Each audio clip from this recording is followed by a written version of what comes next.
સ્વામિનારાયણ ભગવાને બહુ અદ્ભુત જ્ઞાનોપદેશ આપ્યો છે. મહારાજ કે બીજી બાબતમાં જેટલું તાન છે ને એટલું જ તાન ભગવાનના ભક્તએ ભક્તિનું રાખવું, સત્સંગનું રાખવું. સત્સંગ સિવાય ગુણ નહીં આવે અને સત્સંગ સિવાય ભક્ત અને અભક્તની પરીક્ષા ન થાય. તિલક ચાંદલો સરસ હોય, કંઠી સરસ હોય, પણ પાણીદાર છે કે નહીં એ તો સમય આવે પરખાય. એ સમય આવે પરખાય કે આ કેવો છે, બાકી ન પરખાય. બાકી સીધે સીધું ચાલ્યું જતું હોય ને તો હવે કોઈ ભજનમાં જોડાય, પણ બે ચાર દંડા પડ્યા હોય અને છતાંય જેની કંઠી ન નીકળે, અપમાન થયું હોય તોય જે ભગવાનને ન ભૂલે એ ભગત સાચું. આ તો મંદિરમાં કોઈક નાનો ભગત બોલી જાય ને તો એ 6 મહિના લગી અસર રહે, 6 મહિના લગી ના આવે મંદિરે. આ કોઈ રીત નથી ભક્તિની. એ તો તમે આ રસ્તે આવ્યા ને એટલે દુનિયામાં કોક ને કોક કહેવાનું જ છે. ઘરેથી નીકળશો એટલે ભક્તાણીથી શરૂઆત થશે. અને ઘરવાળો જ કહેશે બહેનોને તો પેલું બહુ મોટી ભક્તાણી થઈ ગઈ. એ બધું જ સહન કરવાની ત્રેવડ હોય તો આ રસ્તે આગળ વધવું, નહીં તો ઘેર બેઠા બેઠા મનની અંદર હરી હરી કરી લેવા. હરિનો માર્ગ છે શુરાનો, નહીં કાયર નું કામ જોને.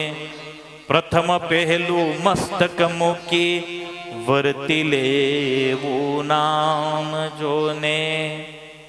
પ્રથમ પહેલું મસ્તક મૂકી વર્તી લેવું નામ જોને. મહારાજ કે સમય આવે જ પરીક્ષા થાય, બાકી ન થાય. બાકી તો બધા બહુ રૂપાળા દેખાતા હોય, બધા બહુ હારા દેખાતા હોય, પણ કઠણ કાળની અંદર બધાય વર્તાઈ જાય છે. કઠણ કાળ આવે ને એટલે એમાં બધા જ તરવાઈ જાય છે.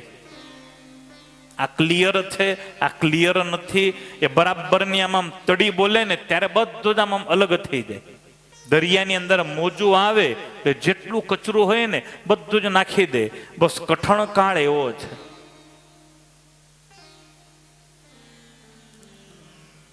કચરા જેવા જે હોય ને બધા જ આમાં એક બાજુ ફેંકાઈ જ જાય. પાકો ક્લિયર ભગત હોય ને એ આમાં ચાલી જાય. સ્વામિનારાયણ ભગવાન કે જે રાત દિવસ સત્સંગ કરતા રહેતા હોય તેમની મોક્ષના માર્ગમાં વૃદ્ધિ થાય છે અને હૃદયમાં પણ એ જીવ સુખીઓ થાય છે. અને બીજી એક મહત્વની વાત મહારાજે એ કરી, જે સત્સંગમાં રહેવા છતાં કલ્યાણના માર્ગથી પાછો પડી જાય તો એણે ખરેખર સત્સંગ કર્યો જ નથી. કહેતા નાની નાની બાબતોથી જે સત્સંગને છોડી દે અથવા તો જેને અભાવ આવી જાય, જેને અવગુણ આવી જાય તો એણે સત્સંગ કર્યો જ નથી.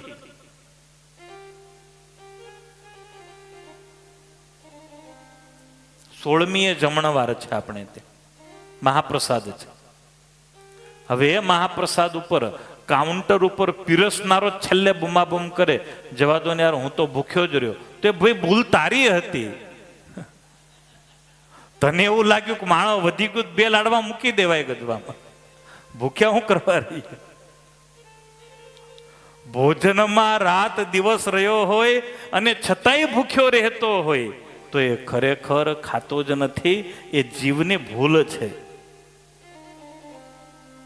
મહારાજે હરિભક્તોની એટલી પ્રશંસા કરી.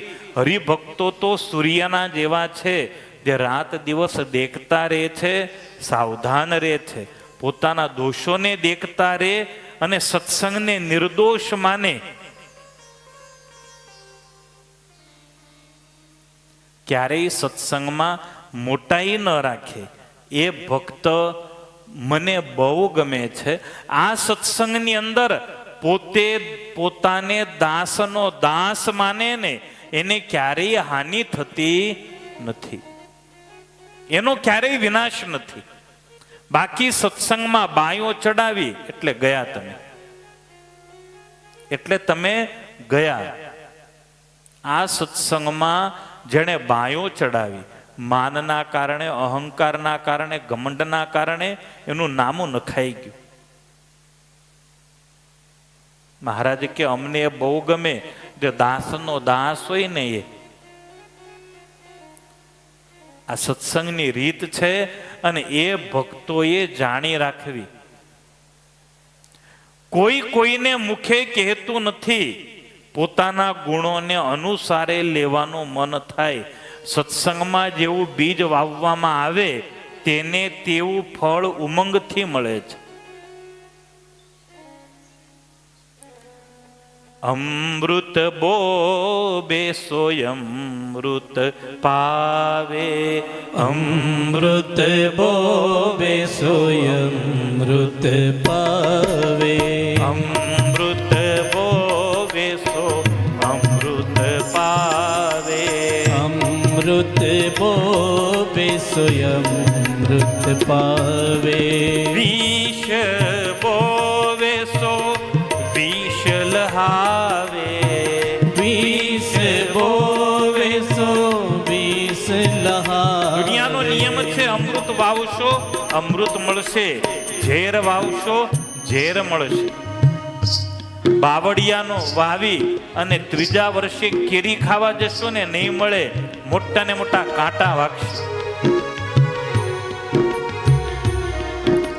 સતસંગ અમૂલ યહ પાય બહી, સત્સંગ અમૂલ યહ પાય બહી, સત્સંગ અમૂલ યહ પાય બહી, સત્સંગ અમૂલ યહ પાય બહી, વિષ કે બીજ ન બોના કબહી, વિષ કે બીજ બોના કબહી, વિષ કે બીજ ન બોના કબહી, વિષ કે બીજ બોના કબહી. મહારાજ કે અમૂલ્ય સત્સંગ મળ્યો ને, આ સત્સંગને પામી અને ક્યારેય ઝેરના બીજ હે વાલા ભક્તો ક્યારેય વાવતા નહીં. સરદારની સભામાં મહારાજ એમ કે હવે કોઈ અમારો દોષ કાઢતા નહીં, જેવો જેનો દોષ હશે ને એને સહન કરવો પડશે. અને તમે જો દોષને સહન નહીં કરો, તમે તમારા દોષને નહીં સ્વીકારો અને પોતાની જાતને બહુ હોશિયાર માનતા હો, તો પણ એક વાત મહારાજ કે યાદ રાખજો કે છેલ્લે તમારે મારા ધામમાં આવવાનું છે અને ત્યાં મારા સિવાય કોઈનું ચાલતું નથી. અને મને બધી જ ખબર છે કે તમે કેવા છો. કેટલા સ્પષ્ટ શબ્દોમાં મહારાજે આમ એક પ્રકારની ધમકી આપી, સુધરી જજો. એવું નથી કે બાપનું ઘર છે એટલે પહોંચી જ જઈશું, ત્યાં દરવાજે હું જ હોઈશ. મહારાજ કે કોઈને નહીં આવવા દઉં, મને જે યોગ્ય લાગશે એને હું ધામમાં આવવા દઈશ, બાકી નહીં. કારણ અમે અંતર્યામી છીએ, અમે લોકોના મનની વાતને જાણીએ છીએ.